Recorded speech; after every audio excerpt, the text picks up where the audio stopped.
Welcome to Unfrazzle, a podcast for solo business owners with a big vision who are ready for a kinder, more sustainable approach to productivity.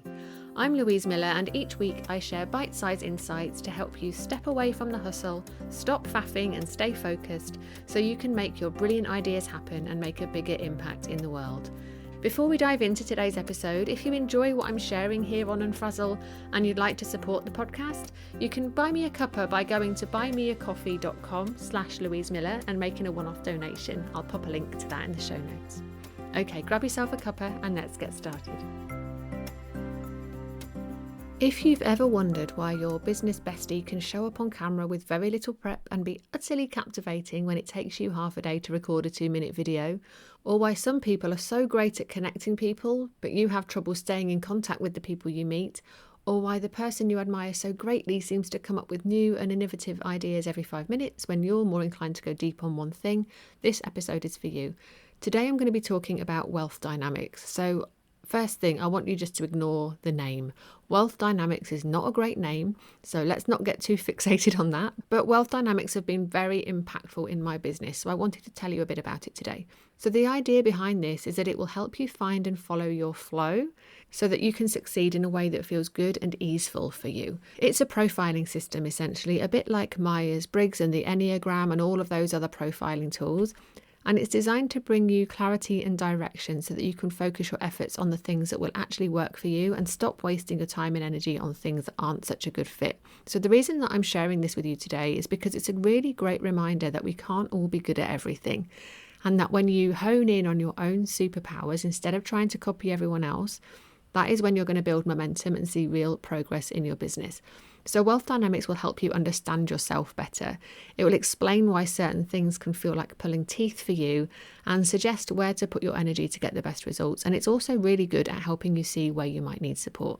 So the guy who created Wealth Dynamics, Roger Hamilton, he has identified 8 profiles, each of which has its own kind of strengths and weaknesses. And the idea is that when you understand your profile and how you work best, your journey to success will be far smoother. So the first profile is the creator. And creators are great at getting things started, but terrible at finishing. They use their quick thinking and their imagination to get out of trouble. Their flow comes from expressing their creativity in valuable ways, and they're really high in dynamo energy, and I'll talk about that in a moment. Then you've got the star profile, and stars are excellent promoters. They're high in both dynamo and blaze energy. Again, I'll come on to that. They are quick on their feet. They can sometimes seem to dominate the conversation, and stars are best when they use their sparkle to shine the light on others. Then we've got the supporter, and supporters are excellent with people and will always be found in the middle of the party. They've got strong blaze energy, and their flow comes from being actively involved in leading others in fun and worthwhile adventures.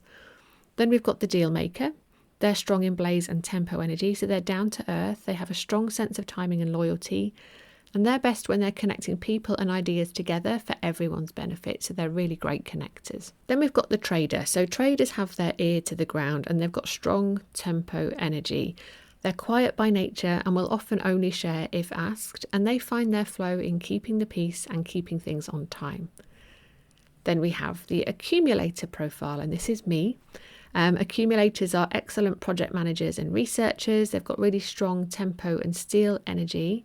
And their flow comes from collecting and organising what's already there. Then we have the Lord profile, and Lords are great at the detail with strong steel energy. They won't be the loudest voice in the room, but they are the best at researching and studying information and then coming up with considered decisions. So they're really great when they're looking after all of the details.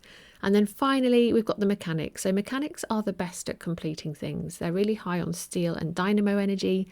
They can be perfectionists, so they can sometimes take longer to get things done, but their flow comes from taking things apart and finding better ways to put them back together. So because you're human, you're probably listening to that and trying to work out which one you are. But I don't want you to get too hung up on trying to work that out right now. You know, people often guess wrong. And I actually had a full-blown tantrum when I found out my profile. And I don't think I've given you enough information there anyway to help you figure out which one feels like you. I've just given you a really top-level overview. The part of Wealth Dynamics I want to focus on today is much simpler.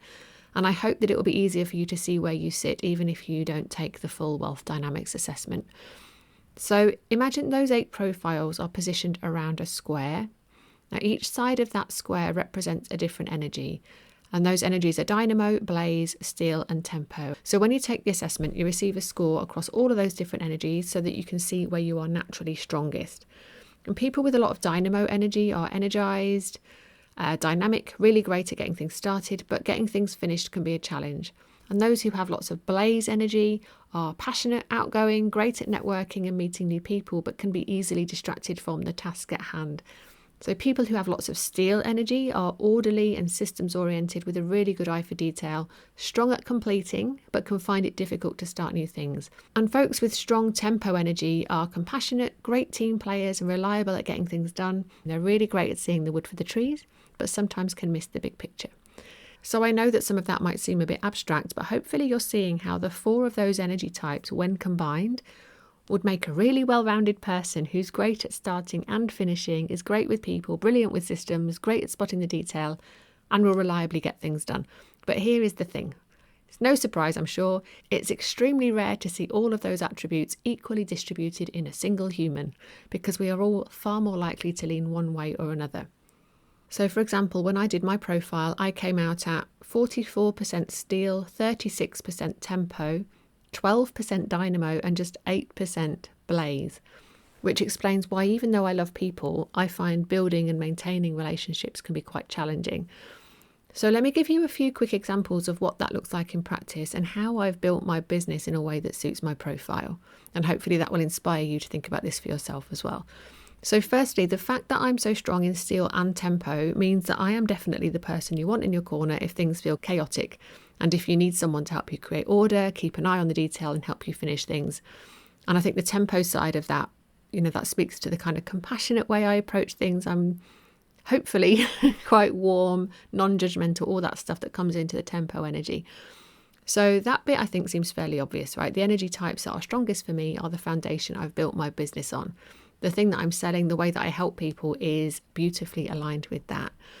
But the pieces that might not seem so obvious are how I've used an awareness of my strengths and my limitations when I'm marketing my business. So as I shared, I have a teeny tiny amount of blaze energy, just 8%. And that's the energy you need to be outgoing and excitable and mixing with loads of people. And I used that knowledge when I decided to start this podcast. I knew that if I was going to make a podcast and it was going to go the distance, it needed to be a solo show, because finding and inviting and interviewing guests would take so much effort for me and so much energy that I don't have. If I'd have gone down that road and done kind of an interview style podcast, this podcast would probably not have made it past its first month. And I think that low blaze energy also explains why I felt so weirded out at Atomicon the last time I went, right? People I didn't know were recognizing me. And as lovely as that was, I found it really discombobulating. So I don't go to lots of events. The only networking I do is online, where the space is very carefully and beautifully managed, because I have so little of that energy in my profile. And someone with high blaze energy, they need that interaction and that buzz to keep them motivated, and they want someone to bounce things off, and they love finding new ways to collaborate, and that is amazing, but it's not for me. And then the other part of my profile that's interesting is that I'm low in dynamo energy, just 12% of that. People with dynamo energy are often innovators who love to shine, love to start new things, and my Wealth Dynamics profile has given me permission to not be that way. I don't have loads of ideas, and I'm not creating new offers left, right and centre. And when I first started my business, I thought that would hold me back, that I didn't have the creative spark that I needed to be successful. But now I can see that it's by going deeper and staying consistent with the things I'm already doing. So Make It Happen Club is 5 this year, for example. I've done over 100 episodes of this podcast. That's when I will have the greatest chance of success. But if you're someone with sky-high dynamo energy, the thought of guiding the same planning process every month for 5 years, as I have done, would feel absolutely soul-destroying. So can you see how understanding which of these energies is naturally strongest for you can help you find more ease as you grow your business? And the other thing I love about all of this is that when you understand yourself in this way, it becomes so much easier to surround yourself with support from people who can fill the gaps in your own profile. So let me give you a quick example of what I mean. As I've already said, I'm an accumulator profile who is very strong in tempo and steel energy. One of my clients, Teresa Heath Waring, is a star profile. So she's on the opposite side of the square and is very high in blaze and dynamo energy.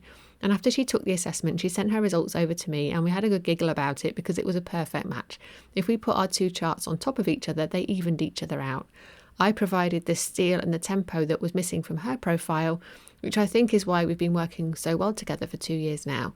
And actually, whilst we're on the subject of Teresa, I know she doesn't mind me sharing all of this with you. Let me give you another quick example of how understanding yourself better is good for your productivity. So when we first started working together, Teresa told me she wanted structure. She wanted to know what was happening when and to see that mapped out in her diary. And we tried that for a while and it didn't work. Every time she looked at her calendar, she had a really sinking feeling and she didn't want to follow through.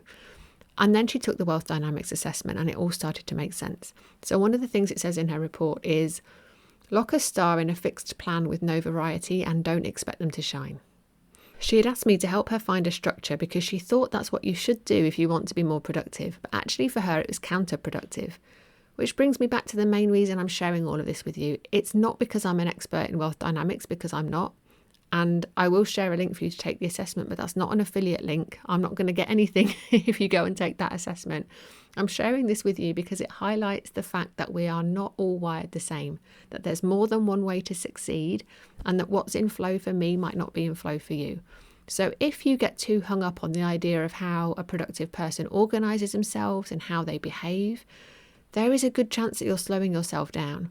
One of my clients recently had the revelation that it's okay to work from bed, and the transformation in how much she's getting done and how she feels doing it has been huge.